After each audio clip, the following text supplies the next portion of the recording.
All right, here we go. Let's get started. So I am your humble servant, Joel Tyner, former county legislator for Rhinebeck and Clinton and Dutchess County.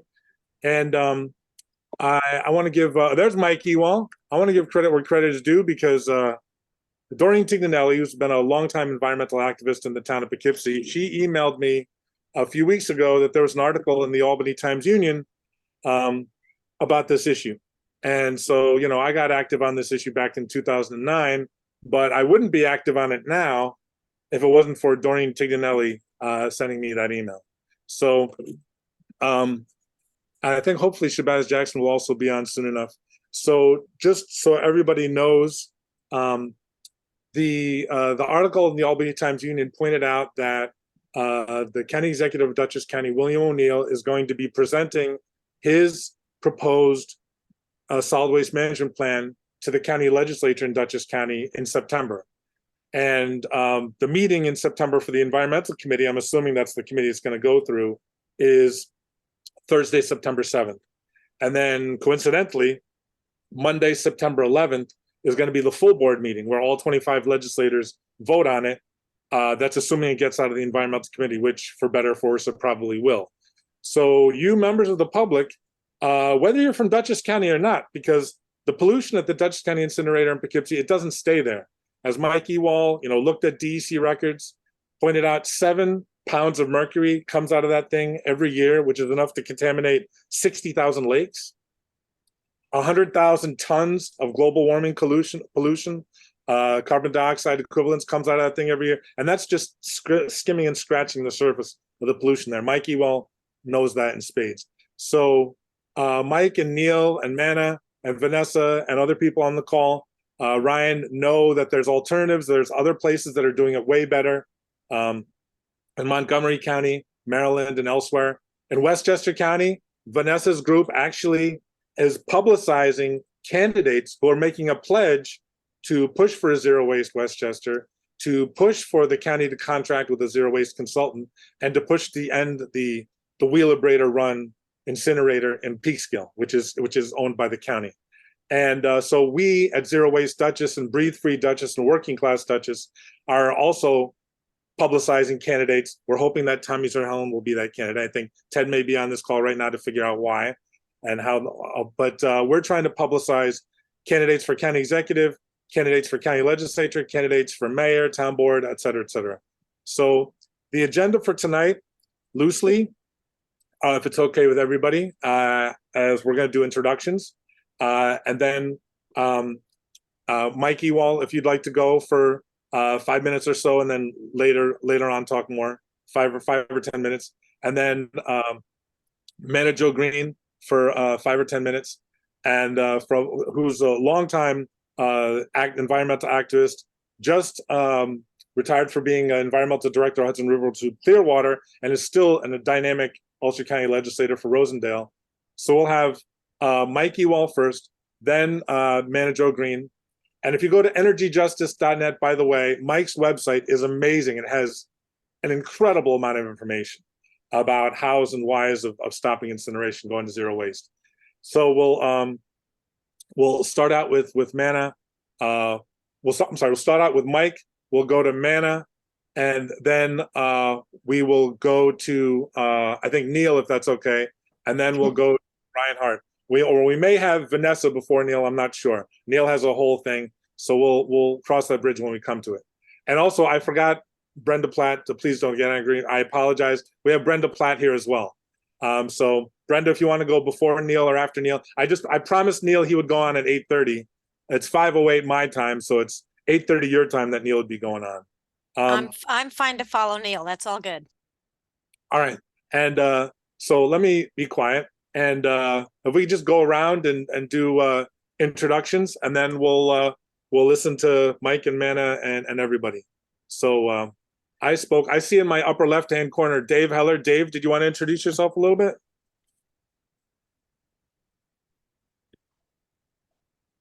Maybe Dave is preoccupied.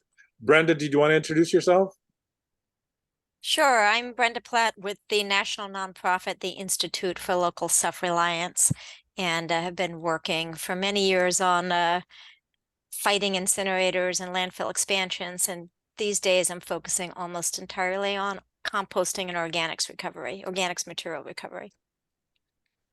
And it's kind of like the old Hollywood squares, only it's 4x4. So in my upper right-hand corner is my mom, Judy Malmstrom. Mom, did you want to say anything from the town of Clinton? No, I want to just listen. Okay.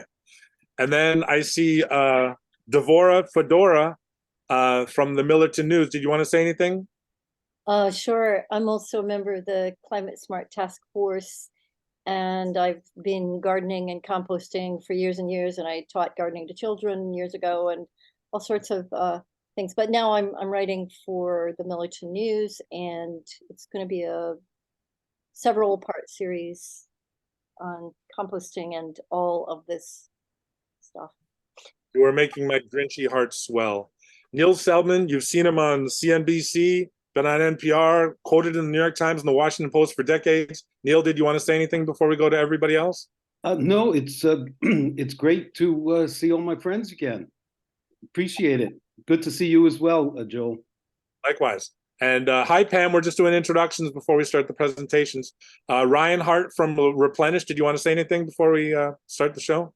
Sure. I'm really excited to be here today and learn a little bit about the kind of collection and sustainability efforts in your county. So thank you so much for including us. No problem. And full disclosure, I'm in Oregon right now. I've been living in Oregon for the last 4.5 years, but I'm occasionally I get obsessed on an issue that I care about. And so you guys, unfortunately, foolishly are giving me hope that I can have a little bit of an impact. So there you go. Doreen, did you want to say anything? Well, just what you said before, I've been an environmental activist in the town of Poughkeepsie probably for about the last about 23 years. It started when a nature preserve in back of my house was going. It has wetlands, steep slopes. They wanted to develop it, put 40 houses in. Fought that for a number of years, and the end result was 6 houses with about 40 acres into the town of Poughkeepsie to remain as open space. So, but you know, I think Dutchess County is way behind other communities like Ulster County, for example, is much better, and we have a lot of work to do. Amen. I see Petey Van with the balloons in the background. Pete, did you want to say something before we start? Joel, but still get very seldom do I get emails from you, very seldom. So if you could ramp that up a bit, appreciate it. And I'm a City Poughkeepsie resident, interested in learning and being educated and find out the issues, and at some point being an activist. All right. We have the campaign manager for the next county executive for Dutchess County, Tommy Zerhelen. His name is Ted Miller. Ted, did you want to say anything? Yeah, it's good to be here. Thank you very much for the invitation. I just want to compile as much information as I can. Tommy is very pro-environment. He definitely wants to see a change, not only in the administration but in the way things are done in Dutchess County. One of our campaign platforms is we're pushing back against the same old. And you know, an environmental, a pro-environment platform is you know, definitely on that agenda. And I just want to hear more about the incinerator and the zero waste program, and I'm going to bring it back to Tommy. All right. And I am thrilled. You know, I was involved in politics in Dutchess County since the 90s, and there's no other current county legislators or county legislator candidates on this. So thank you so much. I really appreciate it. Vanessa, did you want to say something before we get started formally?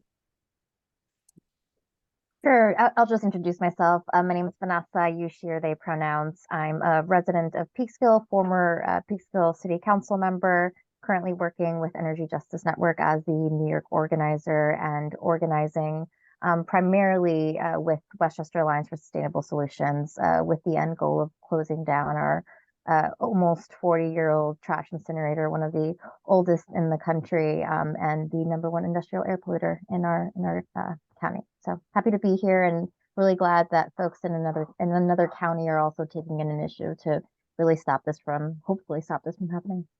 Thanks for being here. Thanks for your example. And yeah, I forgot the pronouns. I'm he, him. Andrew, did you want to say something?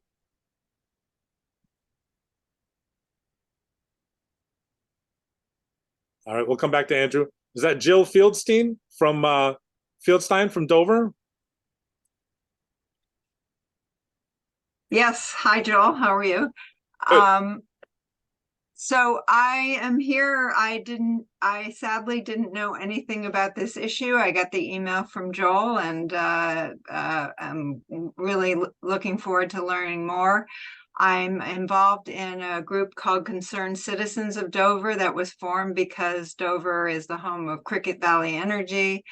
Potentially the new Transco substation, unless we win our Article 78 proceeding that's going on right now, and a bunch of other polluting things. So I thought that this might be an issue we could take up as well, but I need to learn about it. So thank you for inviting me, Joel. Thank you so much for hopping on. A woman who's been helping to, or just doing it, leading the environmental movement in the Hudson Valley for decades. Manna, did you want to say something before we get started? I thought I would when it's my turn. All right. Mike Ewall, super dedicated. He has better things to do than helping us in Dutchess County, but no, he doesn't. What did you want to say, Mike? Do we want to give Andrew a chance first, or we're going to come back to him? I think in the beginning he said he was on the CAC for Millerton. Is that right, Devora? Yeah, I'm on the Climate Smart Community Task Force and the Conservation Advisory Council for the town of Northeast and the village of Millerton, New York. Very good. I should have. It came back to me after I had a brain fart. Yeah. All right. So yeah, I'll just give a little overview, I guess. So my name is Mike Ewall, he, him, with Energy Justice Network based in Philadelphia, surrounded by the biggest concentration of trash incinerators in the country. And it's been to take Matt Carroll Clevenger, before you start. Matt from the officially or unofficially from the Dutchess County Progressive Action Action Alliance, or did you want to say something, Matt, before we started?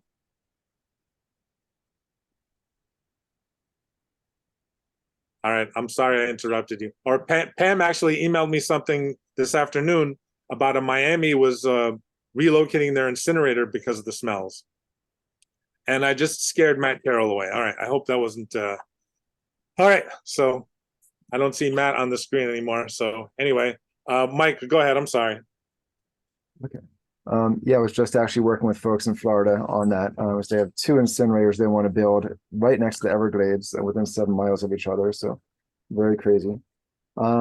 So yes, I've been working against this industry for over 30 years now, and kind of serve as a resource to all communities that are threatened by existing or proposed waste incinerators and other dirty energy and waste facilities as well. The research I've done has shown that this industry is the most expensive and polluting way to manage waste or to make energy. That means it's dirtier than coal power plants. It's worse than going straight to a landfill. And I want to walk you through a little bit of that. In 2011, New York DEC, when there was one of, I think, 3 efforts to get trash incinerators to count as renewable energy in New York under the state's renewable energy mandate, they pushed back and they did an analysis, and they compared the 8 coal power plants that used to exist in the state to the 10 trash incinerators. Now, all 8 coal plants are now shut down, but all 10 trash incinerators are still operating, and you're now the #1 state for the number of trash incinerators operating in any state. It used to be Florida, but one shut down, then 1 burned down. So now they're down to 9. So you get to have the record for #1. And in their analysis, DEC found that on all but one of the pollutants that they looked at, trash incineration per unit of energy. So if you're talking about the same size plant, like burning coal or burning trash to make energy, it is dirtier to burn trash than to burn coal. And we all know that coal is filthy. So no one's like, oh, coal is clean, therefore. No, it's like coal is one of the dirtiest things there is, but trash incineration is that much worse. even when they have more pollution control equipment on their stack, which they generally do because these plants are younger than a lot of the coal plants that used to be around. So that's pretty shocking, I think.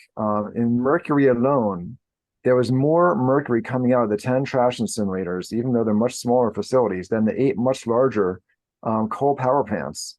And if you look at it per unit of energy, it was actually 14 times worse than coal in terms of mercury, which we know coal is really bad at. So for trash incineration to be that much worse than coal or mercury, that was pretty shocking.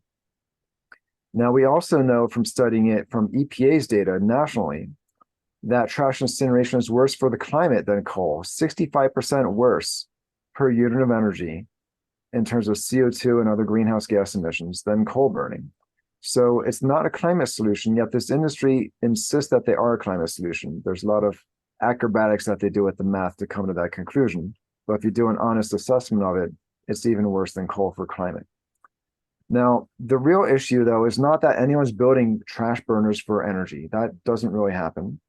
Some cases they frame it that way, but they're really burning it for waste disposal. And we've had the industry, when I was up against in Washington, D.C. City Council, the industry's mouthpiece, the head of the trade association, and I made this point that trash incineration is dirtier than coal. His response was to backpedal away from that and say, well, that's not fair comparison. You can't compare us to coal plants. We're primarily waste facilities. Electricity generation is a secondary function, he said, which is funny because they at the time were called the Energy Recovery Council, and they constantly try to talk about themselves in terms of power plants because they want to sound like they're nicer types of facilities than waste facilities. But as soon as you compare them to coal plants, now they're waste facilities again. So how do they compare to landfills? First of all, when you burn trash, you don't get rid of landfills. For every 100 tons you burn, you get about 30 tons of highly toxic ash. And the ash is more dangerous than the trash. So it's not the size of landfills that's dangerous, it's the toxicity. And you increase that when you burn waste. Because if you take, for example, this phone, you chuck this in a landfill, there are things in here that are toxic and dangerous, but it's going to be hard for them to reach me in a way I can breathe, eat, or drink, even after a long time sitting in that landfill. But you burn it, and instantly, for waste in general, 70% of it is now becoming air pollution, and 30% becomes ash. And some of the toxic chemicals in here become more toxic. Some of the things that aren't toxic yet become toxic in the course of burning it. And then you've increased the surface area. So just like with coffee beans, you pour water over coffee beans, you don't get coffee, right? But you grind them up and increase the surface area. Now you can get coffee. The things in the inside can get out more easily as water passes through it. Same thing with ash. So if you take that ash, which you're generating in Dutchess County at the incinerator in Poughkeepsie, turn it into ash and then dump that ash somewhere, that ash is going to be more dangerous in that landfill because more toxic chemicals are in there and can leach out and reach people in a way that's breathable. And when it blows off of trucks, blows off of the top of the landfills, or when it ultimately leaches into the groundwater. So when studies have been done comparing burning trash to going straight to a landfill, because with an incinerator, you're doing both versus just using the landfill, it's actually much worse for the climate, for human health, and the environment in general, because of all the toxic chemicals, the nitrogen oxides that trigger asthma attacks, and all the other things that are coming out, including greenhouse gases from the smokestacks. And that's true even if you have to transport it really long distances to get to a landfill, because transportation, even with these dirty diesel trucks that everyone's worried about, is a tiny fraction of the impact compared to the landfill or an incinerator. So there's no distance you would have to travel that can compensate for the fact that incinerators are actually that much worse. Now, something specific to the incinerator that you have, it is the number1 air polluter in Dutchess County. All 3 trash incinerators in New York that are on the Hudson River are run by the same company, Wheelbrader. So the same thing in Hudson Falls, same thing in Peekskill. And all 3 of those are the largest air polluters in their counties of any industrial source. The one in Poughkeepsie, though, is pretty small. It's only 450 tons per day. The one in Peekskill is about 4 to 5 times larger than that. And 450 tons per day means that's not very economical. plants of this size are shutting down just because they're too expensive to run anymore.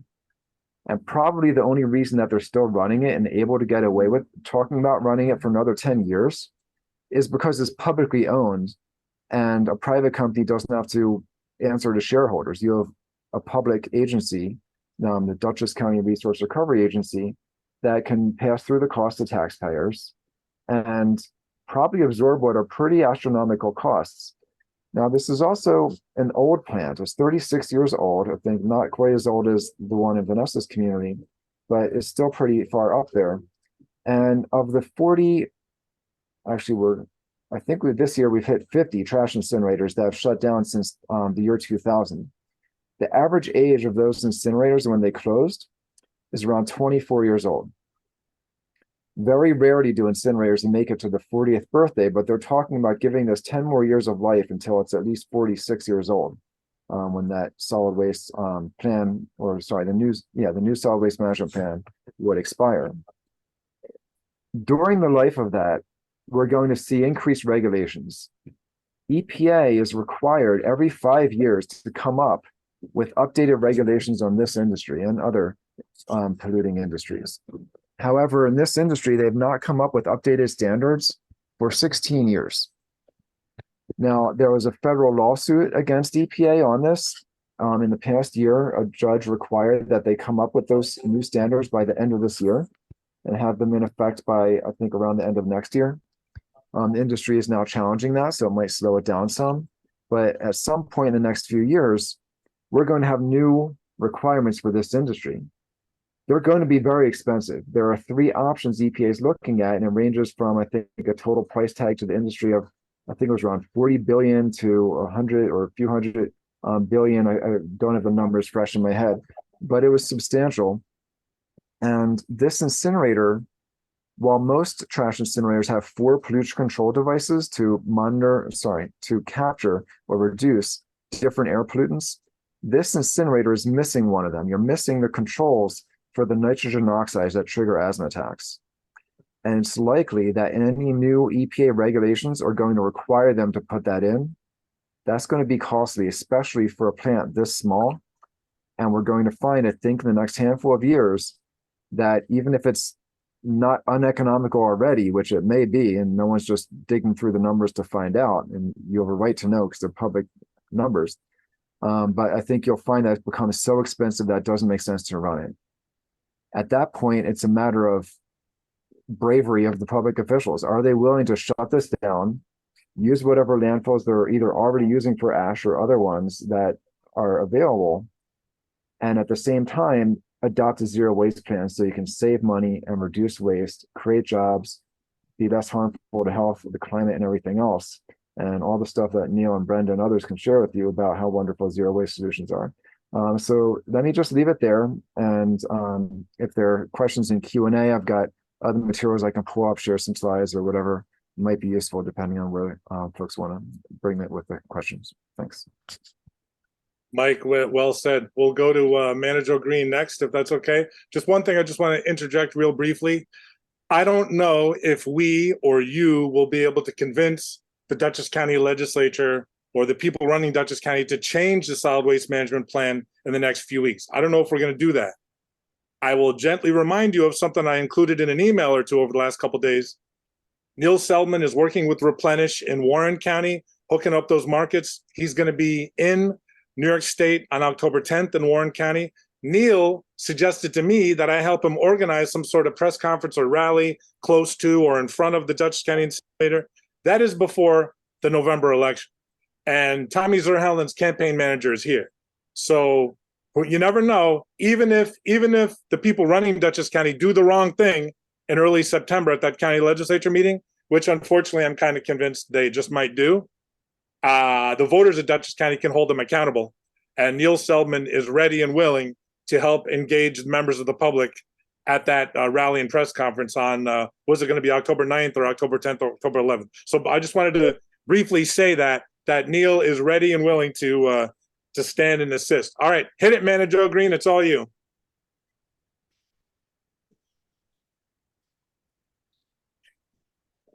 Oh, I think we got to ask. I'm going to ask to unmute her. Well, I think I muted her.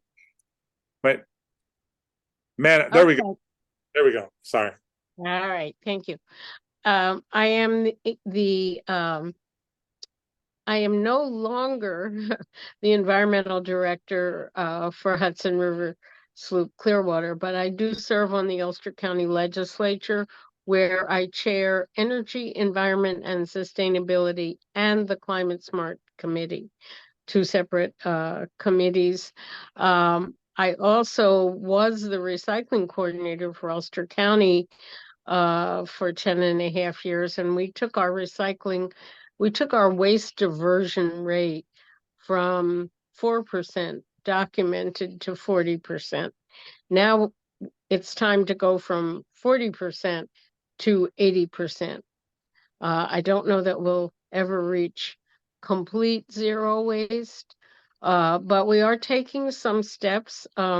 This year, Sustainable Hudson Valley is working with, and I'm blocking on his name, but the person who helped develop reuse innovation centers. And we're doing a feasibility study this year with the intention of actually building it next year. And that would handle all the waste that is not considered the mandatory recyclables, the paper, the cardboard, bottles, cans, plastic, etc. Those are handled by the Ulster County Resource Recovery Agency. But what about clothing and furniture and books and mattresses and tires and so forth and so on? A long list of things that can be first reduced, then if not repaired and sold at the facility, which will be a multi-purpose facility and also a training center, so that people can learn repair, and it will also take a wide variety, even things like landscaping materials and so forth. Anyway, I have prepared a PowerPoint, and I will find and put the link in the chat for the League of Women Voters. And it was about the fact that we are spending in Ulster County approximately $9 million a year to transport our waste to Seneca Meadows, over 400 miles each way. And the vast amount of pollution that transportation entails. And in the solid waste plan, there is a recommendation to site a landfill in Ulster County. As far as I'm concerned, if you do have a landfill, you have an asset that you want to protect by diverting as much waste as possible, and also by reducing the toxicity. People from the UCRA, from the legislature, and others who have interest and expertise in solid waste did take the Zero Waste USA training, and we have started to develop a zero waste implementation plan. And actually, Mike Ewall helped us considerably with that. We worked with Mike on that document. It hasn't yet been completed, but we're hoping that we can meet with the Ulster County Resource Recovery Agency and everyone come together and you add the zero waste implementation plan to the county's current local solid waste management plan that was approved by the DEC, but you can update that every 2 years, and it's time to do that. So I think we're going to find a way to move forward with that. So those are the two big things we're doing. Zero waste implementation plan and a reuse innovation center. And those, if put into place, really can take our waste diversion rate up to 85%, and also reduce all those emissions from transporting the waste. And if we keep the toxic material, we already have a composting program. So if you keep out the materials that when they're biodegrading, for example, keeping out C&D, particularly sheetrock. Sheetrock releases that rotten egg smell that makes landfills worse and more odorous. So reduce odor, reduce toxicity, and maximize waste diversion. And then you have an asset to protect and also a very fair and reasonable host community benefit. So I'll toss my PowerPoint into the chat, and if anybody has any difficulty opening it, and don't open it now and get sidetracked. Please pay attention to the speakers that are here. And I also want to give special thanks to Neil Seldman, who I've worked with over the years.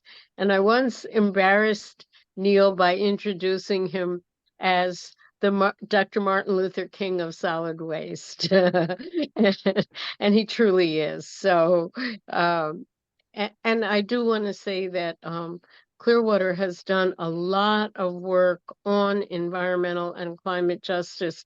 It is on our website, and the prime mover for that was Peekskill, and the fact that Peekskill has Indian Point on one side, Charles Point with the Westchester County incinerator, and so many other sources of pollution, and it really qualified as an environmental justice community. And we brought key community members together and developed a community-based environmental justice inventory. And there's quite a bit about Wheelabrator and the incinerator in that document. And if there's any way I can help, count on me. Thank you, Manna, for everything. Neil, you ready? Yeah. Manna, great to see you again, Manna, and thank you. I am still struggling and trying to live up to that introduction you gave me. And you're always stimulating things. You mentioned the smell. One of the things I learned in one of my few frequent trips to England, the smell you smell, they consider the smell of failure to deal with the materials, letting them rot improperly. So Mike, great of course to see Mike, who is iconic and heroic in his work. And I'll be mentioning that a couple of times in my presentation. Joel asked me to read through the current plan that is being discussed at the Dutchess County level. And I plan to give you some background, talk about the plan and what I think are its shortcomings. And then I would like to suggest a political strategy. So to begin with, the battle that you folks in Dutchess County and Westchester County are battling is happening all over the country. Mike and I are involved in 3 or 4 of these battles right now. And I can tell you that dealing with the organic fraction of the waste stream, which is about 40%, is key to shutting down incinerators. In Minneapolis, where Mike and I are working, the citizens have been incredibly successful. The county wants to build an anaerobic digester plant, 25,000 tons per day, which makes a lot of sense. But the citizens are holding their hands to the fire. They can't get the bonding to build that plant until they set a shutdown date for the incinerator in that county. In Montgomery County, we are working with the county executive and his approach to shutting down the Montgomery County plant is to first get control of the organic fraction. He feels that once 40% of the material is diverted successfully, then he can shut down an incinerator. And that's why I emphasize the organics. Now, I did write up a memo to Joel to make it easier for people to read through my comments if you don't want to take notes. But I did highlight why the organic fraction is so critical. I already mentioned that it's 40% of the waste stream, the largest single material component. It creates jobs in small businesses. It conserves water, sequesters carbon, and it builds healthy soils. You could build it at any scale. As many people might know, if you compost at home and in your backyard or participate in a curbside program, you are literally eliminating deficit disorder, nature deficit disorder among your growing children. The other thing I want to talk about, and here I want to bring in Mike again, the lobbyists for and apologists for incinerators are very, very strong. Right now, for the last year or two, they've been struggling to get EPA to declare that incineration is not incineration. Again, if you follow Mike Ewall's webpage, you can get all of this. Also, Mike has been instrumental in embarrassing EPA, and these are my words, not his, because they have, for years now, been telling communities and states such as Minnesota that burning garbage is better than landfilling. And they have a hierarchy which states that. And due to Mike's due diligence, they have been challenged and they have admitted that they have absolutely no data to make that decision on. And they will be making a decision, unfortunately, it'll take a year and a half. But that is a very important breakthrough. And again, Mike is at the head of the team on these things. Okay, so that's some background. Here's the last bit of background. The solutions abound. In my memo that I'm sure Joel will share with you, I have a whole list of ways and local ordinances and strategies. The US EPA published a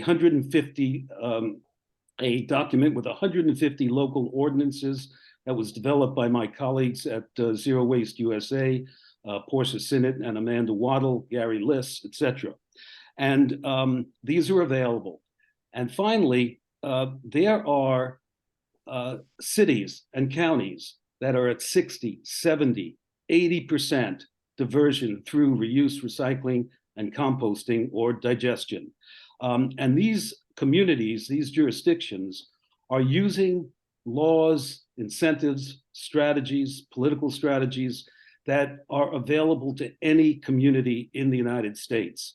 There's no magic bullet to planning for, implementing, and reaching zero waste. Having said that, let me now just go into the report that Joel sent me a couple of days ago. By the way, this is not the first time I've reviewed a Dutchess County 10-year plan. I reviewed the last one, and I can say now that there has not been much progress. In fact, I would say that you're speaking about the officials in Dutchess County now, they have let you down. They have not done their due diligence. You could read that report, and I conclude that the people who put that report together were willfully ignorant of what's going on around the country, which I've just outlined, and you could read more about in the memo I sent to Joel. And the only positive thing I saw was that they're taking, I'll call them baby steps, to get involved in composting at the county level. And considering what's going on in Ulster County, as Manna Joe can fill you in, and what's going on in just my neck of the woods here in the DC metropolitan area, Howard County has developed its own compost system just for its county. Prince George's County, Maryland, has done has put together a facility that is now a regional facility. They're bringing in organics, source-separated organics from other communities, and they are charging a tip fee and amortizing their debt. So Dutchess County to be so far behind in composting, as I said before, it's a lack of due diligence. And then you move from the lack of due diligence on composting and other recycling incentive programs, you move into the disaster area. Not only do these folks want to keep the existing incinerator going, they want to build another one.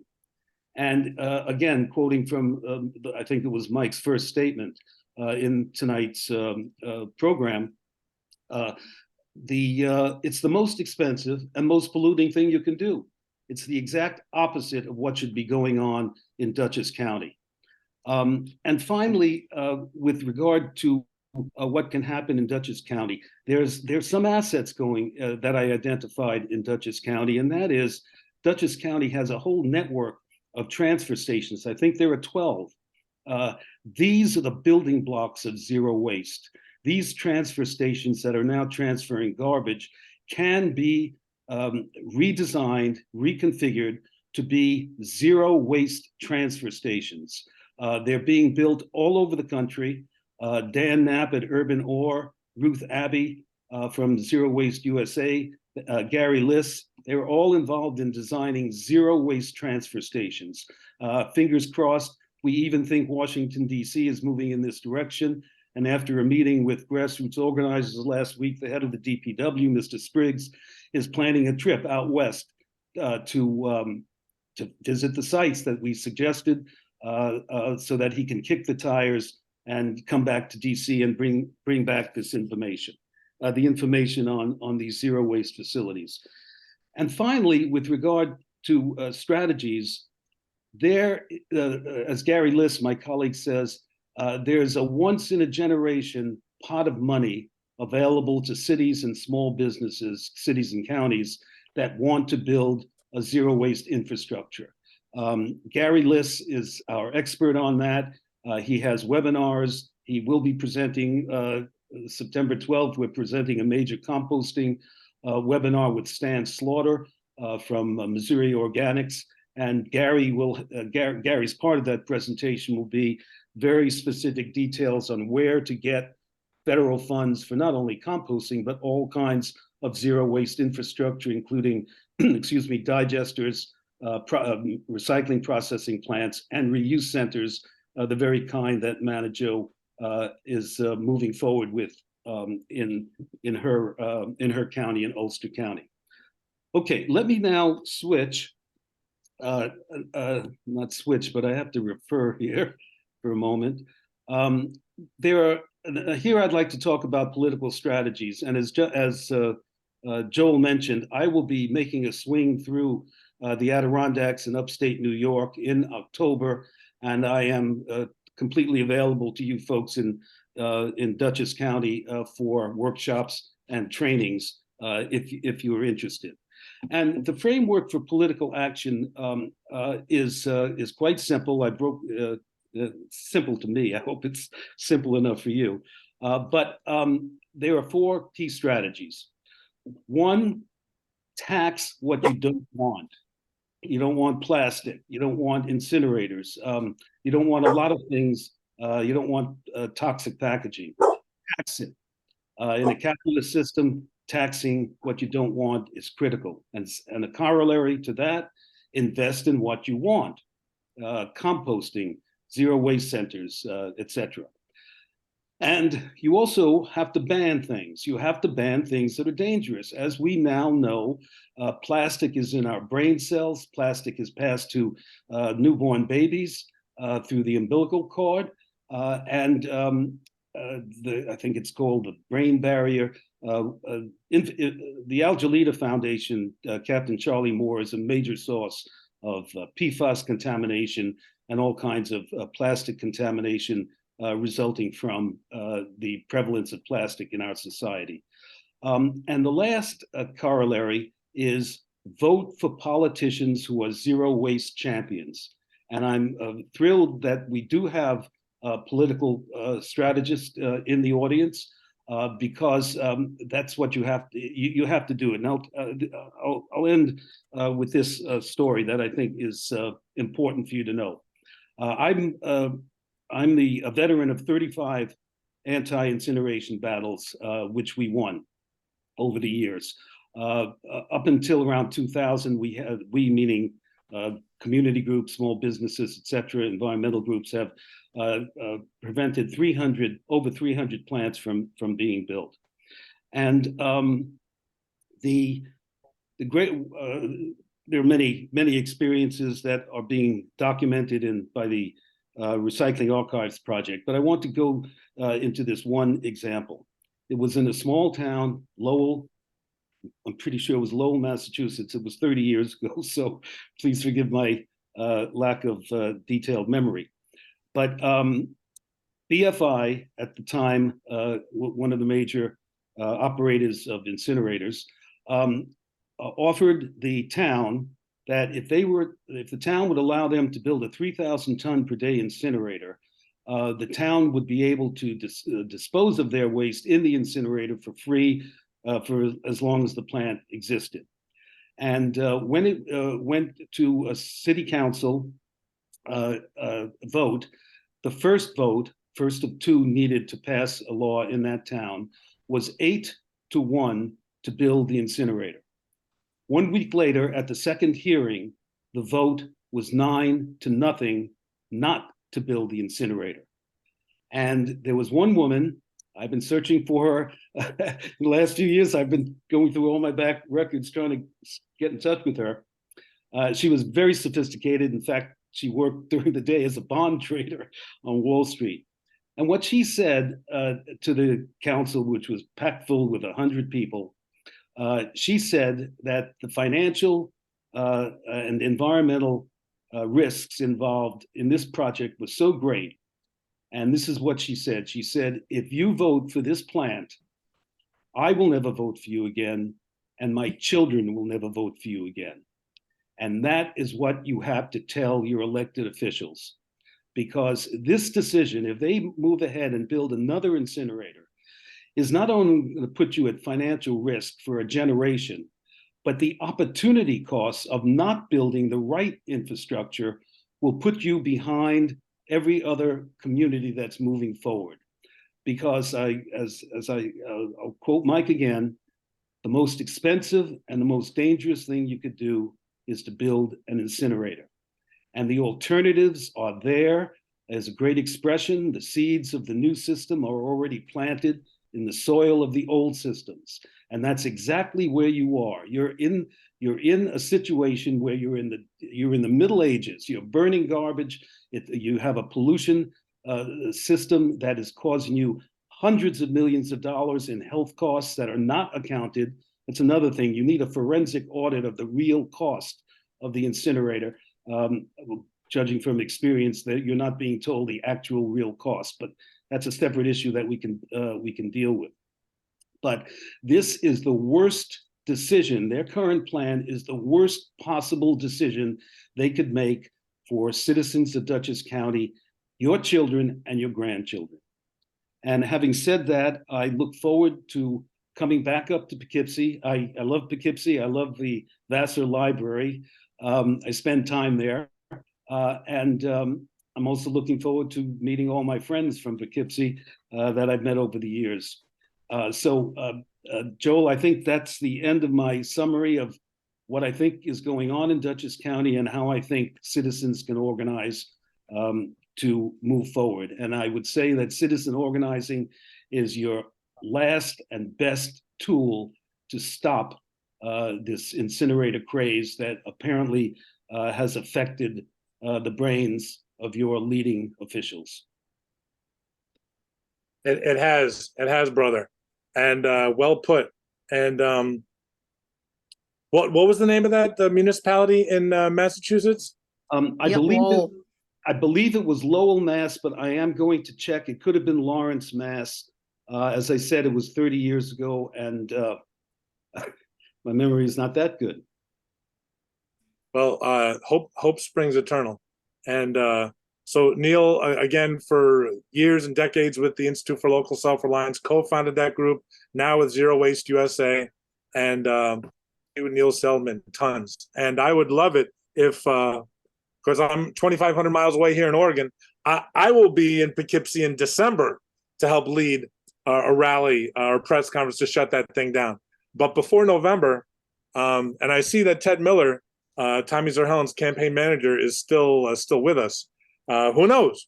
Maybe Tommy Z would want to stand next to Neil at a press conference or rally. And I see Ted nodding his head up and down, which is a positive sign. So just before we go to Brenda Platt and Vanessa Agudelo and Ryon Hart, just one thing I want people to think about. There are, I don't know, 5 or 6 or 7 or 8 of you on this call who actually live in Dutchess County. I cannot organize a Neil Seldman training or a Neil Seldman foreman, or a Neil Seldman forum. I could say, hey, on October 11th, Neil's going to be standing in front of the incinerator. But as far as finding a spot, I don't know, the Palace Diner or some college hall or some town hall or whatever. You guys don't, I'm not trying to put pressure on you now, but I just want the wheels and the gears to start turning and people in Dutchess County, maybe the Clinton Town Hall, maybe the Poughkeepsie Town Hall, maybe the Boardman Road Library. Anyway, I'll shut up. On to, I think I had promised Brenda Platt. Brenda Platt, for how many years now have you been the co-director of the Institute for Local Self-Reliance? And let me spotlight you, and why don't you give a proper introduction to yourself? Yeah, thanks, Joel. I've been with ILSR since 1986, but I'm not the co-director. I am the director of our Composting for Community initiative. And 90% of what I know, I learned from Neil. Thank you, Neil. And let me just add to what Neil said, because I think he's absolutely spot on in everything he said and his recommendations. I did take a look at the solid waste plan after all, Joel, and it is really in the Middle Ages. I think there's actually a statement in the plan that says we haven't changed anything in 30 years when we decided to choose incineration, which I just thought was very telling. In the definitions at the beginning of the plan, there's a definition for waste to energy. I don't like calling it. I like to call it waste of energy. I think converting waste to energy is an industry propaganda term, but something they got right in the definition, it says a facility that destroys municipal solid waste through combustion. So that part is right on. And one of the things that's in the plan is that, I mean, that's so absolutely insane is they say there's a solution is needed to waste, but only 2 options exist, landfilling and burning, which is just absolute nonsense given all the opportunities that exist that Neil highlighted. And they do, in the very beginning, highlight composting, but it is so behind what's possible and what could be in a plan. It's almost weird. They call it organic composting. It's really composting of organic materials. It's not really called organic composting. So even the terminology is like they have no idea what they're talking about. I like that they promote home composting, but they're really not doing very much on that. They noted that they've given away 61 bins. That's like nothing. And they're selling the bins for $62 each. I looked it up. There's no real county yard waste composting program. I mean, that's been low-hanging fruit, I guess, pun intended, that we've known about for like 30 years. Communities that have the highest recycling rates are collecting yard trimmings year-round, not just in the fall. Although it was noted that it's accepted at the 15 local transfer stations. There are some drop-off sites, just a spottering of them for food waste at some farmers markets, like Beacon was an example, but for a fee, which is nuts. If you want people to participate, you don't charge them to drop off materials. So there's a lot that the county and its towns can do to encourage composting of the organic fraction, both drop off and expanding the sites that are there. I thought one thing that was notable They mentioned that there's a couple of correctional facilities in the county that does composting on site. And those could be models for documenting how you can keep things local. And one thing I'll just mention that I think wasn't touched on at all yet is just reframing from managing solid waste and waste to recovering resources and creating jobs. So when we're looking at some of the best solid waste plans or zero waste plans in the county, they're centered around creating jobs and working not with public works departments and just solid waste, but working with local economic development agencies and groups that understand that these materials, these commodities are actually our commodities, can be returned to the local economy to create jobs. So there's, with Neil, we have done decades of work on the benefits of reuse, recycling, composting to create jobs as compared to incineration. I'll put some links in the chat when I get a chance. The other thing is you mentioned, Neil might have mentioned this, anaerobic digestion, which is biogas digestion and production. And we do recommend at ILSR a focus on a hierarchy of how to look at building the infrastructure for organics material recovery that starts with obviously, rescuing food to feed people and reducing unnecessary waste. But our lens is keeping it local and decentralized and distributed, similar to our energy democracy program where we're promoting 1 million solar rooftops versus just industrial solar power sites. So the same thing can be true with infrastructure when it comes to reuse, recycling, and composting. Keep it local. You end up with higher quality materials, more jobs. You're going to be all those benefits that Neil mentioned with compost on soil and water retention and growing food.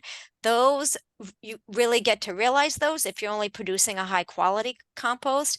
If you're moving towards large industrial sites with what's called depackaging systems built in front of them, which encourages supermarkets and grocery stores to commingle even packaged food waste with clean produce waste, then you're getting contaminated end products. So we're strong supporters of keeping things clean.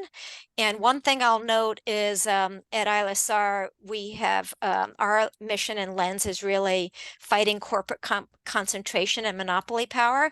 And we're seeing more and more concentration in the waste sector, not less. So Republic Industries, as I think is the largest company that's handling recyclables in the county. I think it's handling 77%, but they're one of, 5 companies now, big waste, that control, most of the $91 billion waste industry. And so what you've got in this county now is the benefits of even recycling are going to the hands of big monopoly corporations, which is not so great. So if the plan was centered around local economic development, and I think some of the things that were mentioned, like the reuse innovation centers, we would see some of this stuff start to flip. And then the other thing I just want to mention is piggyback on Neil's point about federal money. If this solid waste plan could be aligned with or worked on with a climate action plan, both at the state or the local levels, there's huge money available for climate pollution prevention, but the strategies have to be in the local climate action plan. So if composting or on-farm composting or home composting is in the local climate action plans, that will open up more doors to more of this federal funding. So that could be a way for the county to get some of this investment. So that's one thing. The other thing I just want to also mention is durables. There's part of the opportunities that are proliferating now is in the reuse sector. So it's not just fix-it clinics and reuse, but it's switching from single-use food service ware to durables. And almost every business that does this saves money off using single use. So this is the kind of trend that the county could be supporting. People who are running for office could be supporting. Jobs, jobs, jobs. Less toxics, less waste. So the other thing I'll say is that the Community Compost Company, we facilitate a national Community Composting Coalition. We have more than 300 organizational members across the country. And the Community Compost Company, which is a woman-owned business, I think, based in Ulster County, or at least their site is, they work in the Hudson Valley. And they're the ones that's offering the food scrap drop-off collection at some of the farmers market. I mean, the good news is that there are operators like that operating in the county that could be supported to expand and get some contracts to grow the infrastructure for composting. But to sum up, I'll just say that while the plan called out composting, it was extremely weak on the organics and composting. I mean, they even pointed out, I think it's 1,200 tons of material that was composted that was a drop from the previous year, and that, compare that to the 150,000 tons that are going to the incinerator a year, and I think 30,000 tons of ash that's costing the county $3 million a year to handle. And they called for more what they call beneficial use, which is a complete lie. There's a disturbing trend to push for use of incinerator ash in road construction and as a sub-base, and that's just dispersing this toxic ash in the environment. So it's used as a landfill cover, the plan mentioned, which I think is just absolutely crazy, because then it just blows away, right? I mean, I don't know how you control ash if it's used as landfill cover. So that would be something to fight, is the beneficial use of ash, the expansive incinerator, and imagine what could happen if the money that's spent on ash management and incineration is diverted to reuse, recycling, and composting, and keeping it local. So I'm happy to answer questions. Back to you, Joel. Thank you so much, Brenda. That's Brenda Platt, and you're director of the what program at the Institute for Local Self-Reliance? Composting for Community. And I'm going to put some links. The first link I'm going to put in is a visual hierarchy, a graph we did, which visually shows the importance of local. I can find this. Of the highest strategies for dealing with organics. And then I'll also put in an article that Neil wrote with a colleague on the problem with monopoly companies in waste, which is, to my point, you do need to pay attention to independent businesses in supporting them. And then the third link is just years of data we've been documenting on the jobs through reuse and recycling that is still cited today by a lot of people. There's other sources too, but those are 3 links I'll highlight right now.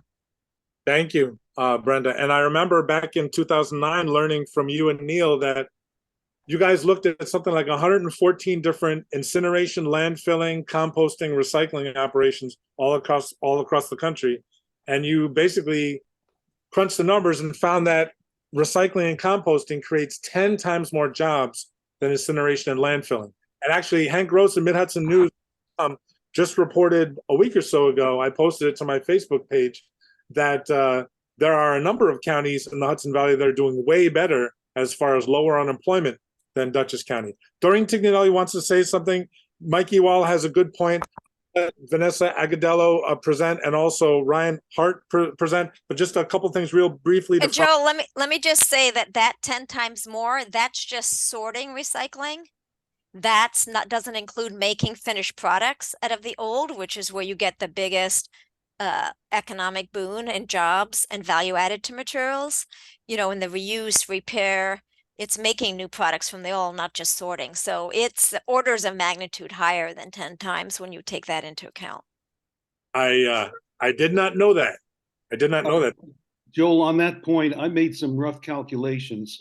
Given the population base of Poughkeepsie and the immediate surrounding area, there are about 475 potential jobs in composting, building deconstruction, appliance reuse, electronic scrap reuse, and the report. I sent Joel a list of 3 or 4 zero waste reports, which he can from around the country, which go into the job creation aspects. And of course, he could share those with this entire audience. Wait, Neil, one more time for my little because I'm not sure people are going to watch the whole thing when I put it on YouTube. How many jobs could Dutchess County create if we went like 80%, 90% recycling? It would be, my estimate is conservative at about between 450 and 475. And I want to emphasize that these are good jobs. They pay good wages, family level benefits, and many programs, particularly electronic scrap reuse, are geared, the training is geared toward individuals coming out of incarceration. And remarkably, companies like Homeboy Industries in LA, Recycle Force in Indianapolis, Building Deconstruction in Second Chance in Baltimore, these companies have reduced recidivism to zero, which is unheard of. The national recidivism rate, meaning within 5 years of being released from incarceration, 73% of people go back into the system. That's 73% national average. So Recycle Force got it down to 23. Humanum in Baltimore got it down to 0. Homeboy Industries has an incredible record too. These are both faith-based organizations and secular organizations. And down in the Central Appalachia, they refer to it as reskilling the population, because once you know how to deconstruct and rebuild, you have a skill that is, it's an industrial skill, which is marketable across industries. Thank you, Neil. Thank you. Just real quick before Vanessa and Doreen and Ryan, but the thing about composting, if you read that Albany Times Union article, and I'm afraid that Albany Times Union article is going to be way more critical than what the Poughkeepsie Journal or other local media do. I'm counting on the Millerton News to do the right thing. I know they will. I'm afraid that the Poughkeepsie Journal largely has been a mouthpiece for the Republican machine for decades. Uh-oh, just hit the table. But the fact is that the Albany Times Union article makes it look like, oh, the plan's not so bad at all. It's promoting composting. So that's what we're dealing with. And again, I'm afraid that the other media coverage may not be even as favorable to us as that. About the economic development piece, I remember Ron Hicks was the economic development czar, the deputy county executive. I remember we introduced you, or I was talking about economic development and zero waste back in 2009, and they just never got it. And William O'Neill, who's the county executive now, he was deputy county executive back then. So before we go to Doreen and Vanessa and Ryan, Mike has a really good point. There were like 16 or 17 people that were or still are on this call. My point is this: Mike messaged me. He's like, "Hey, do you have the phone numbers? Hey." To take her to a park and get ice cream after this, but I don't know if that's gonna Isn't it great to have kids, Joel? Glad you guys are all amused. I'm glad you're all amused. My point. Where was my point? My point. Mike Ewall's point that the phone numbers and email addresses. Please, you don't have to put them in the chat, but email Mike or email me, tynerjoel@gmail.com. Because the fact that 17 of you are on this and that there's a critical mass of Dutchess County residents, Mike is recognizing that's something that we can seize off of and actually build zero waste Dutchess. So I need your phone numbers and email addresses. Email me or put them in the chat. And I apologize, Ryan and Vanessa. Doreen has had her hand up. She really wants to say something. Go ahead, Doreen. Okay, I just wanted to point out that I filed a FOIL request with the DEC for some 2022 records for the facility, and a total tons sent out from the facility was 65,335. And of that amount, about 36,000, I think it was, went to transfer of ash. And that was to Albany County, Chemung County, and Ontario County landfills. So there are 3 other landfills in New York State that they are sending ash to. And then there's the bypass, the solid waste they're sending, and that some of that goes to Peekskill, some's in Ontario County, Chemung County. So anyway, again, those three landfills, it's not Dutchess County that's only being affected. It's Albany County, Chemung County, and Ontario County, because they're getting the waste, the ash waste from the burn plant. So basically that was it. Thank you. I got to put my mic back on. Thank you, Doreen. And Mike just added, if you could share with what municipality you're in, that'd be also be thankful. So please just put it in the chat or message Mike Ewall, message my mom, message me. But let's build on this, because Mike knows this and Vanessa knows this and my mom knows this. A week and a half ago on a Saturday morning, we did this and we didn't have 17 people on. So let's try to build on this. Thank you, Fedora. Okay, Vanessa, I apologize for making you wait so long. Vanessa Agudelo, I'm so impressed by the Westchester Alliance for Sustainable Solutions. The fact that you guys are doing such a great job promoting the campaigns of people that are taking the pledge. I know you haven't endorsed, well, I don't want to steal any more thunder. Go ahead, Vanessa Agudelo, director, New York State director, organizer for the Energy Justice Project and Westchester Alliance for Sustainable Solutions. Hit it, Vanessa. Thanks, Joel. And I think I'll preface all of this by saying that I don't have a prepared presentation because I didn't realize that I would be presenting today, but I can speak a little bit about what we're doing in Westchester. And I think a lot of folks have touched on kind of different important points, but I want to kind of transition from that and talk a little bit more about organizing. I think people have mentioned kind of the importance of really kind of ensuring that we're optimizing and using these points of intervention, as is the couple of dates that we have coming up where Dutchess County is going to be reviewing their solid waste plan. So in terms of what we're dealing with in the state of play in Westchester, we have, as I had mentioned earlier, one of the oldest trash incinerators in the nation, the third largest in the state. New York State, has a solid waste problem in general. Number one, they're the number one exporter of solid waste, but we also have the most amount of incinerator facilities in the nation, tied with Florida. And as was mentioned by Mike earlier, a lot of these facilities are often in communities of color or low-income communities, Peekskill very much being both of those. And as Manna Jo put it earlier, we are very much an environmental justice community, Peekskill being one of the poorest, I believe, very close to Mount Vernon. Mount Vernon is the poorest city in Westchester, but Peekskill is the second poorest. And we know that Westchester County is also one of the richest counties in the country. So the economic disparity is striking. And we are also a primarily minority majority community as well. So it's no coincidence that it was decided that this trash incinerator 4 decades back, or more than that actually, would be placed in Peekskill. And it's no coincidence that next to this facility we also have a gas transmission pipeline, the now decommissioned nuclear power plant. We have a chemical plant, a gypsum plant, all kind of along the Hudson River bank, in the city or bordering the city limits of Peekskill.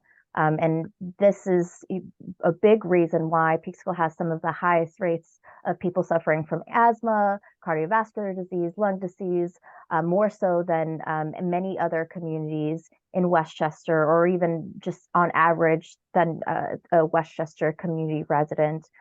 So all of these things are very much intertwined. And what WAS has really come together and coalesced around is, and we have quite a vibrant environmental justice movement in our area because of the different fights that we've had. But we've really kind of set our sights on wanting to see the Wheelbrader Westchester close down, given that it is the #1 industrial air polluter. And it is kind of condemning, when you look at the health equity reports, just how the burden that Peekskill residents and those surrounding communities have to bear just from having this facility here. And the facility itself is not just burning Peekskill trash, right? It's not just burning Westchester trash even. It's burning trash from Kings County, from Brooklyn. It's burning trash from Connecticut, the likes of Greenwich, which is another extremely wealthy area. And it's also burning trash from surrounding counties, Rockland, other surrounding counties of Westchester. But most of the trash is about primarily coming from Westchester. But when you compare the trash that is being sent from Peekskill to that of Westchester, Peekskill trash only makes up about 1.2% of the trash, and yet we are carrying most of that burden. And what we realized after a couple of years of doing this, after a couple of years of getting out to the community, doing a lot of tabling, getting out to community events so we can really talk to kind of, people off the street, is that people don't even know where their trash is going. And even asking people, the question, like, do you know where your trash goes after you throw it in the trash can, is really illuminating, because what we found out after doing quite a bit of tabling this past year is that a lot of people will jump and assume that it's going in a dump.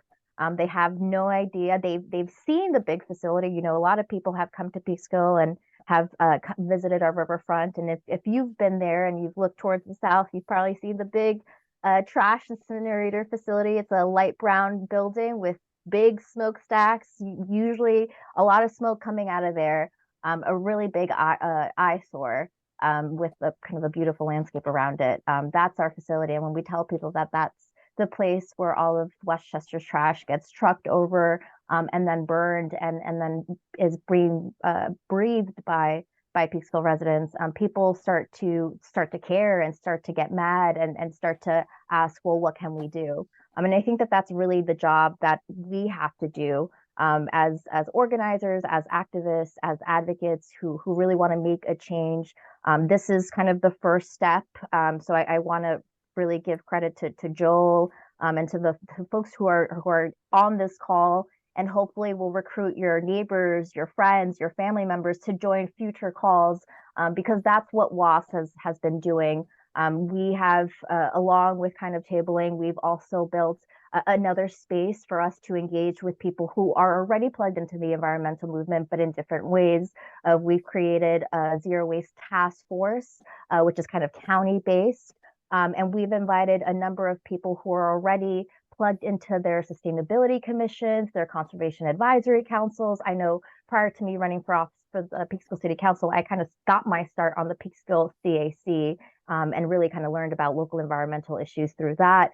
I don't know if there's anyone on the CAC or on a town or village CAC that is here on this call, but those are people who are going to be very empathetic about this issue. And those are going to be the people who are going to be able to jump on this call, are going to want to come to meetings, are going to want to speak out.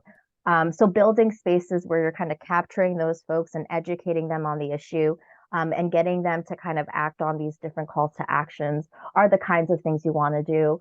And the other thing that we haven't done quite as much, but are kind of I making it my priority for the next couple of months, is really to knock on doors and to talk to like the folks who are on the ground.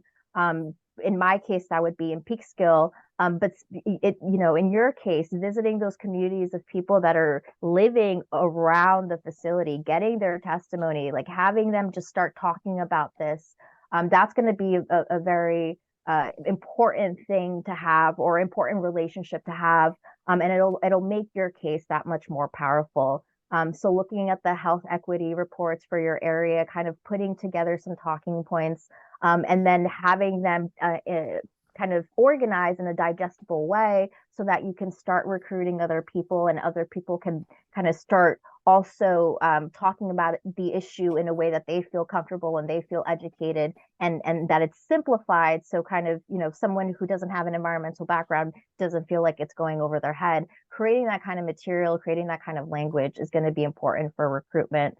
But that's really the work that we have ahead, because as Joel mentioned, we don't know if we're going to be able to stop them from kind of condemning Dutchess County to being dependent on trash incineration for the next several years. But what we can do is start to build a movement who gets concerned about it, angry about it, and maybe they don't win this fight, but maybe as Jill mentioned, we're able to elect other people who will want to turn this around, and possibly create policy that can ban trash incineration, altogether. But that takes time, and it takes organizing, and it takes, talking to the people that we see on a day-to-day basis at work, in our neighborhoods, at community events, and really getting them bought into this issue, creating spaces for us to kind of share these perspectives and share these concerns and educate about this issue is going to be also really important.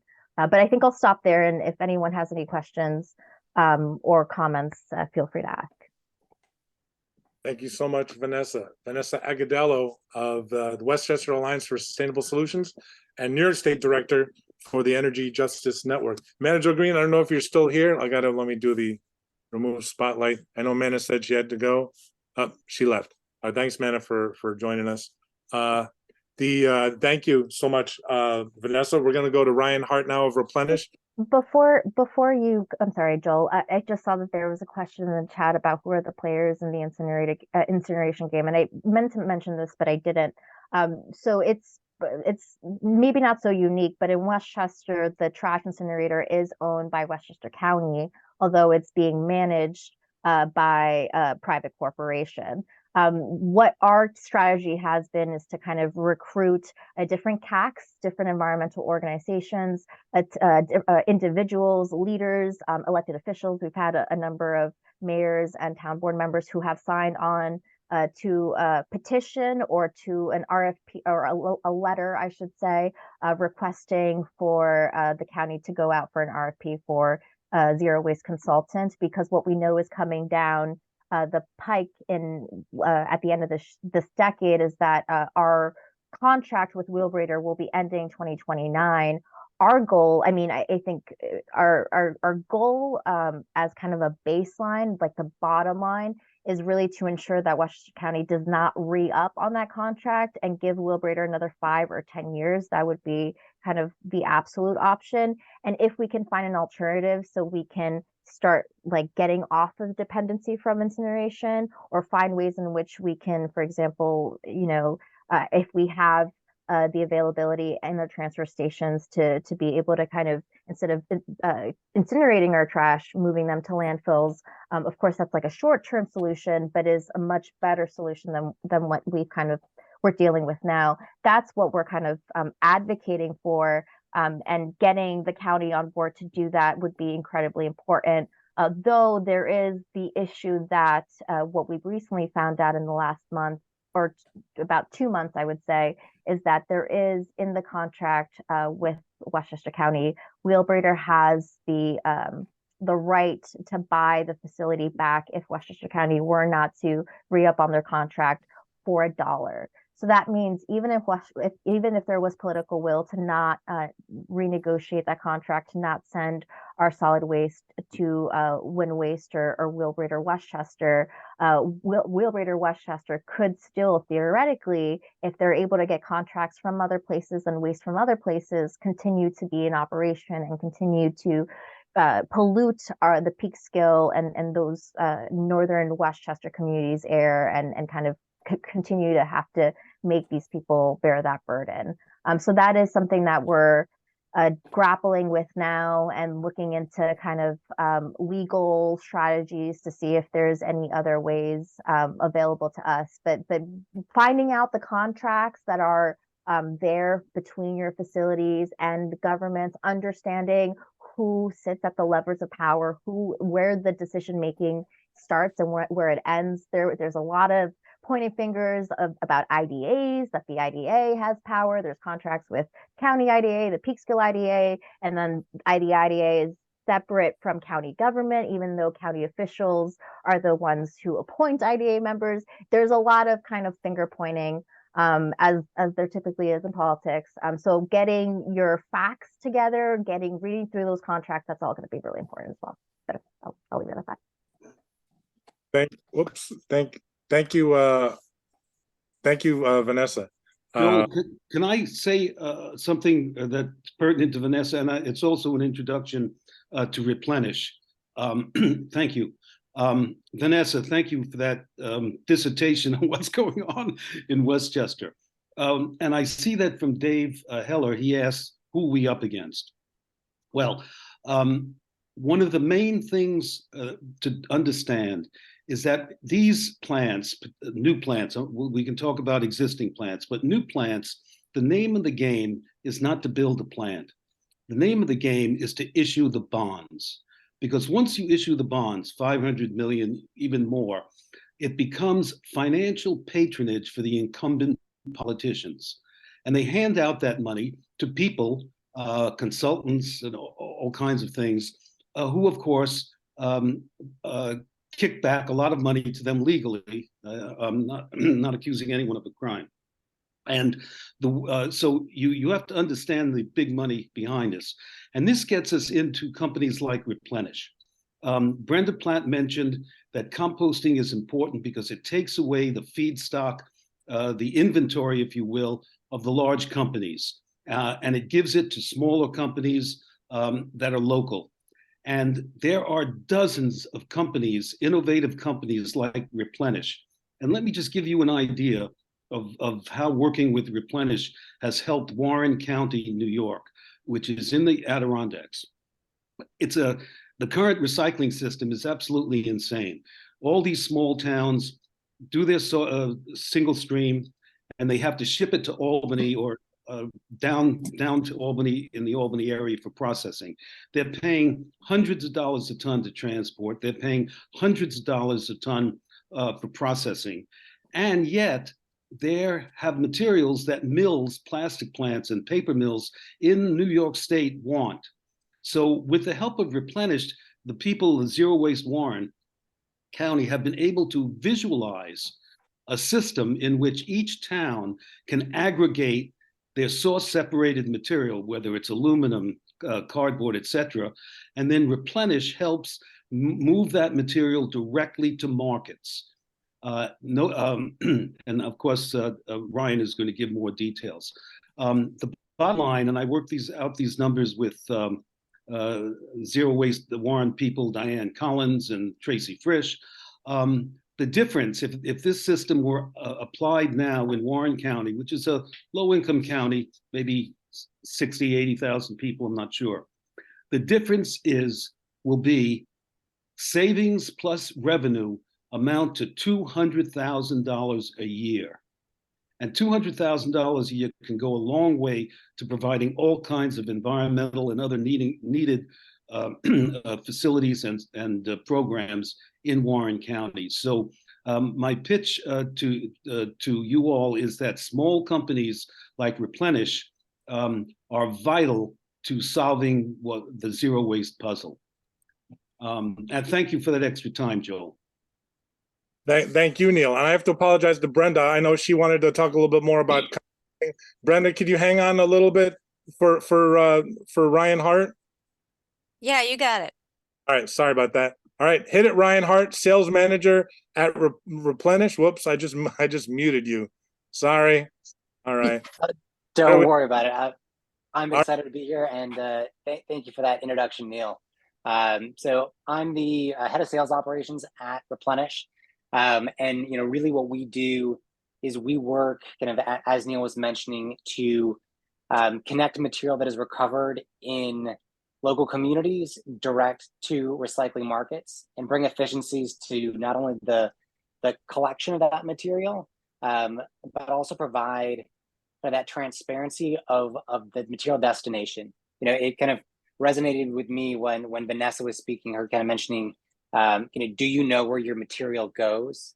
When we're asking community members to participate in kind of a new way for their materials to be managed, whether that's dropped off at a composting facility or at a community recycling center, if they don't trust that where they're taking their materials to get processed is going, then there's less buy-in. So at Replenish, we build tools using technology to track the movement of materials, and going to layer that on top of a logistics network that sells that material direct to these markets that Neil was talking about. I'm working specifically to help communities solve challenges like how do I get started collecting my material? Once I collect that material, where do I go to sell that material? And work to overcome the cost that's currently associated with managing our waste, not only from a monetary value, but also from an environmental impact standpoint. One of the biggest opportunities for savings, as kind of Neil pointed out, is kind of collection and compaction of material kind of on site in a decentralized manner, as opposed to what a lot of local communities are doing, which is collecting material and then carting it loose, kind of what we call in the industry shipping air, to a location that can bail that material up for processing.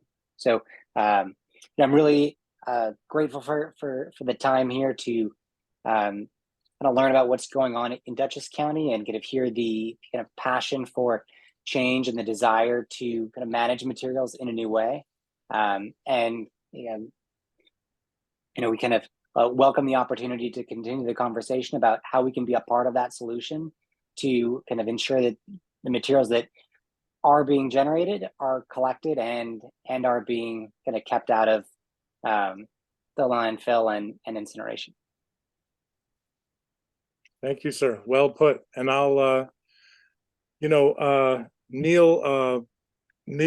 educated me a year or two ago about Replenish and said he was working with your firm or a firm like yours in Warren County. And I shared that information with a bunch of folks in the Dutchess County Legislature over a year ago, and there was a response of basically crickets, unfortunately. But hope springs eternal. Hope springs eternal. I don't want to make you wait any longer. And there's a bunch of people who even had a chance to say anything in a long time. But Brenda, I want to keep my promise to you. Go ahead. What did you want to say? Yeah, I'll just keep this very brief because I know it's late. That one of the things that didn't get mentioned is in the plan refers to pay-as-you-throw systems, PAYT, which is basically an economic incentive where you pay by volume or by weight of trash that's set out at the curb, households.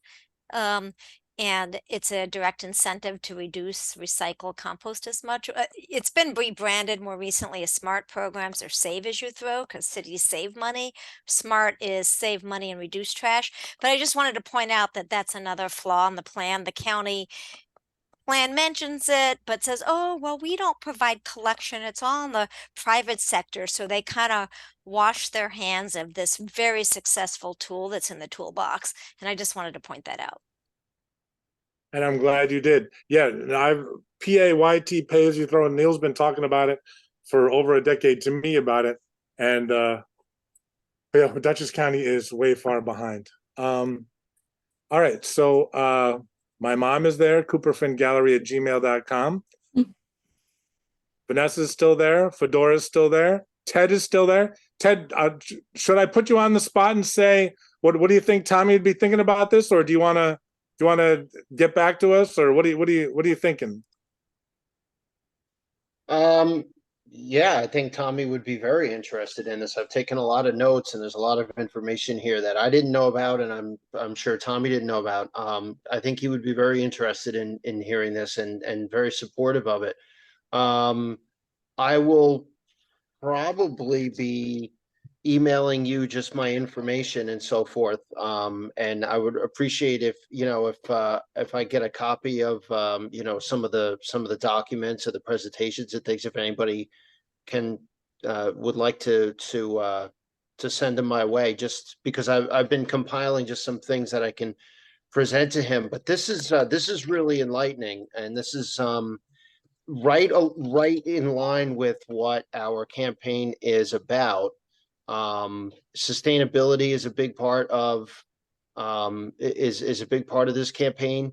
And one of the things that I've written down a lot that are of course very attractive is in order to really appeal to the public, you have to really appeal to the economic benefits to them. And you have to appeal to jobs, which I think is probably concomitant to the economic aspect. And this really hits on both. One of the platform positions of Tommy's campaign is creating jobs here. I'm in Ulster County currently, but in Dutchess County, to keep people, particularly young people, in Dutchess County. Because right now there are so many people who leave Dutchess County after they graduate from college, or they go away to trade school, or they just find jobs somewhere else in other states where jobs are much more plentiful. And so obviously with green energy and with green infrastructure, that's an opportunity for jobs. As President Biden always says, when I hear climate change, I think jobs, jobs, jobs. And that's true. And I think that we can definitely use that all over the place, all over the country. But Tommy is behind that 100%. And this is really very illustrative and very eye-opening. And I think very necessary. And I didn't realize this until about maybe a couple minutes into the presentation, but where I am right now in Ulster County, I'm obviously on the other side of the river from Dutchess, but I can literally see the incinerator smokestack from my house because I live just across the river from Spackenkill. So I'm literally parallel to the incinerator. And I think that's an important point too, is that obviously air doesn't really know boundaries. So it travels to other places. And here in Ulster County, as Manna, who's no longer on the call, can attest to, though, we're doing really great things environmentally. Here, we're trying our best. But if surrounding areas like Dutchess aren't also living up to the same expectations, that's going to negatively impact the other areas, regardless of the initiatives in place to help to rectify decades of wrong. So anyway, so I didn't mean to ramble on too much, but I want to thank everybody for this, because this has really been fantastic. I can completely see Tommy getting excited about this. All right, I can completely see that too. I mean, I've never met him. I'm hopeful. Oh, he's a great guy. Yeah. Me too. Well, one thing before and there's a bunch of people I still want to hear from. I have a favor to ask. The statement that I emailed out that was part of the email, the press release, Neil Seldman's statement. Can I say that Pam and Andrew and Jill and Doreen and Dave and Matt and Peter and Mom, Judy Malmstrom, I'm asking for permission to say that you Dutchess County residents, I just listed 6 or 7 or 8 of you that are on this call, agree, and sorry to put you on the spot, but I'm just trying to save time to get individual. I would like to say that the 6 or 7 or 8 of you agree to endorse Neil Seldman's statement that I've been emailing out. Would that be okay with all 6, 7, or 8 of you? Or you'd rather not, or? I'm fine with it. Me too. So Andrew is a yes. Andrew, what's your last name? Stayman. Andrew Stamen. Okay. And did you give Mike your phone number or email address? Okay, sorry. As I apologize. So my mom is yes. Doreen Tignanelli is yes. What about Dave or Jill? Pamela? Dave, you're on? Yes, and I think probably Marcia Slacken too. I called Marcia yesterday and emailed her, but I don't want to put her name on without her permission. Well, she's right here. She's listening. Okay, awesome. Hey, Marcia, you guys should put the camera on. Everybody wants to see you. No pressure. What about Matt? Can I add your name when you'd rather not, or? Yes, I said yes in the chat. Okay, sorry. All right, and what was that? I wrote down MS. Yeah. But, and Jill. Okay, awesome. Yes. Awesome. Can I? And I know you guys want. There's Marcia. Hi, Marcia.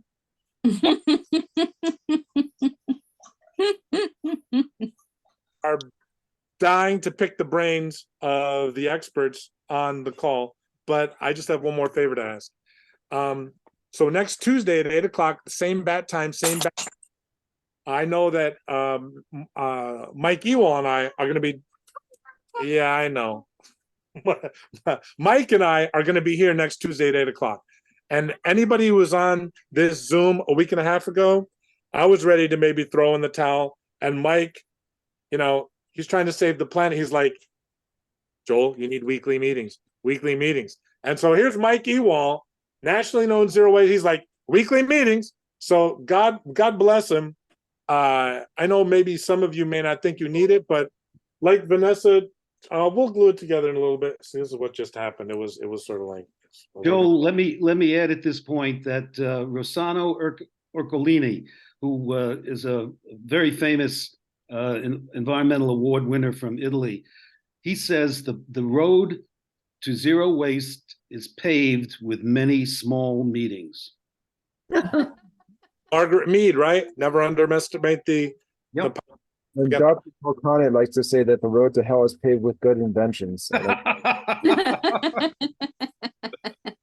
the other favor. Good point, Mike. The other favor I have to ask is there some way, like I came up with a petition. I came up with an online petition. Like my emails, maybe it's a little bit too wordy. And also so I'm putting or Dave or Andrew or Jill or Doreen or Petey or Mom. Could somebody maybe come up with a better online petition or maybe a hard copy version as well? And at some point between now and September 7th, because that's the first vote.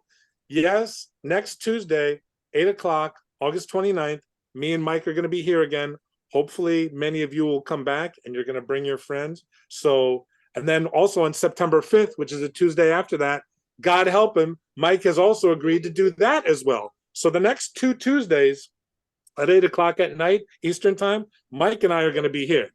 I'm hoping, Neil, I understand, Vanessa, I understand, and the rest of you, if you don't want to join us, but the Dutchess County residents, I'm asking you, I would love to have the experts on this call, I would love to have you back. But it helps me and Mike get people here. But the Dutchess County residents, I'm asking and I'm begging and I'm pleading for you to come back the next 2 Tuesday nights, and it's each one breach one, each one bring one. Just like Dave has Marsha on the phone. Bring somebody else on your phone or bring somebody else, and so that, can you imagine if it's September 5th, 2 weeks from now, and we have 50 people on this Zoom call? Because I reached out to a lot of CAC people. I did a lot of reach out, but I you know, I shouldn't be the only one doing it. Anyway, so the other favor I have to ask is not just, please, can you join us next Tuesday at 8 o'clock, but also please start thinking about an in-person meeting. It doesn't have to be with Neil Seldman the second week of October, which is important. Let's start planning that. And you can see that Mount Vesuvius is about to blow here. I'm asking the 6 or 7 or 8 Dutchess County people on this call, can you guys meet at the Eveready Diner in Hyde Park or the Palace Diner in Poughkeepsie or some town hall, just some face-to-face meeting between now, which is August 22nd, and September 5th. So it's not just a bunch of Zoom calls. There's 2 more Zoom calls. So you don't have to answer that question now, but I'm just sort of putting a little bit of pressure on you. Joel, it's not sustainable for everybody to drive cars to the Palace Diner. Zoom calls are very sustainable. All right. Well, we don't have All to. right. Listen to your mother, Joel. Okay. Thanks. Bill, did you want to weigh in at all? Or Matt, did you want to weigh in? Or Pam, or Doreen, or Dave, or Andrew? Oh my gosh. Judy Flying is always child. right. Before Mount Vesuvius completely blows here? Brenda, thanks to you. Thank you, Brenda. Well, I think we all have a lot to do. Yeah. Thank you, Fedora. Thank you so much. I'm so glad there's a lot of media folks on my email list, but I specifically reached out to the Millerton News at about 2 o'clock my time, which is like 5 o'clock Eastern time. And 3 hours later, she's on with Andrew. So I bow down to the Millerton News. And Doreen, you're funny. I'm not going to share that comment, Doreen. Okay. So for the good of the order, is there anything else anybody wanted to say? Ted, I just have to say one more time, thank you so much. I don't know about anybody else, but I want to speak a little bit on behalf of myself and everybody else. You give us hope. The fact that you're here, you're positive, I have a feeling it's more than 50-50 that Tommy's going to come out with some sort of statement on this on or before. He lives in Dutchess County. He can speak. September 7th, September 11th, he can speak. And if Tommy wants to be like the main speaker or one of the speakers next Tuesday at 8 o'clock, let me know. No pressure. I know he's out there, pounding the streets, pounding the pavement, going to meetings, so no pressure. But can you just tell me again what's just so I have it on the calendar, the 7th and the 11th, what is that and where again? So Thursday, September 7th, it's probably going to be like 5:30, 5:45. Tuesday. I think it's Tuesday. No, so I think what he's asking about are the county legislature meetings when the vote is happening. Oh, right. Public comment is expected. Oh, yeah. Yeah. He knows about those. Okay. So yeah, and so that's going to be Thursday the 7th and then Monday the 11th at 7 o'clock. And the environmental committee meeting, I'm guessing it's going to go through. Thank you, Vanessa, for being a part of it. And I hope you can join us again next Tuesday, Vanessa. Neil, I fully understand if you cannot join us next Tuesday. You're dealing with the United States, so thank you for joining us. I actually will. I'll join the Zoom. I'm very happy. Anytime I get a chance to hang out with you and Mike, I take. All right, so I can promote Neil again and Mikey and Ryan. Feel free if you're bored. If you have nothing better to do, feel free to join us again. And it looks like Vanessa may try to come again. And I just really appreciate it. Matt, did you want to say something, or Pamela, or Andy, Dave, Doreen, Petey? Nope. All right. I'm good. Thank you. Thank you so much, everybody. And somebody please make a better petition than I made. And I hope to see everybody next Tuesday at 8 o'clock with also, I'm going to be sending letters to the editor, to like the Hudson Valley News, the Daily Freeman, Millerton News, me from 2,500 miles away, Southern. I'm going to letters to the editor, the Hudson, the Poughkeepsie Journal. Let's see if they print them. You guys should also be sending letters to the editor. All right. Thank you, everybody. And I know Matt's going to get the Dutchess County Progressive Action Alliance on board. Maybe. Anyway, Pojo no longer has letters to the editor. I realize that. I know. That's right. All right. So we didn't want you to. Fedora says, please keep Millerton News editor Emily Edelman apprised too. So I'm going to try to copy and paste this chat. No, that's not working. Yes. The whole, if we hit copy, the whole chat should be copied, shouldn't it? Or not? Dot and hit save chat, Joe, at the bottom. Oh yeah, at the very bottom, right? Save chat. How do I? Oh yeah. The 3 dots, right? 3 dots. Yeah. 3 dots. I'm such a. At the very bottom, yeah, the 4th icon from the left. It says mute, stop video, security, participants chat, share. Joe, in the chat part where you write a message, right under that there are 4 icons. The 4th one is the dot. That's what I was talking about.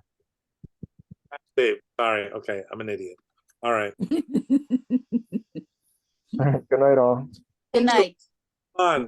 Love you all. You give me hope. Ted, thank you very much. Mom, Fedora. Good night. Hey. Bye. Say good night, Gracie. Good night, John Boy. Hi, Gracie.